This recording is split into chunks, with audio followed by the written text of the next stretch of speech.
దళిత క్రైస్తవులకు వ్యతిరేకంగా మాట్లాడిన రఘురామకృష్ణంరాజును టీడీపీ నుంచి సస్పెండ్ చేయాలి అని దళిత క్రైస్తవ జేఏసీ డిమాండ్ చేసింది. అంబేద్కర్ కోనసీమ జిల్లాలో వేలాది మంది దళిత క్రైస్తవులు భారీగా శాంతి ర్యాలీ నిర్వహించారు.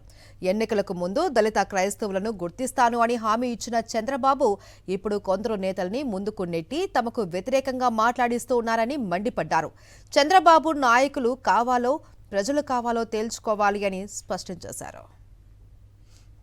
ఈ రోజు తాలూకాలో చంద్రబాబు నాయుడు గారు మీకు చెప్తా ఉన్నాను, మీరు మీ ఎన్నికల మేనిఫెస్టోలో పెట్టారు.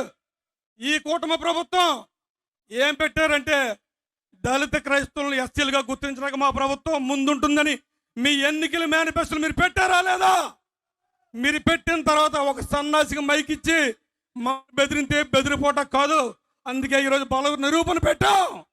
చెప్తాను చంద్రబాబు నాయుడు గారు మీకు మాట, ఈ రోజు నియోజకవర్గంలో క్రైస్తవుల మాల మాదిగలు 7,000 ఓట్లున్నాయి.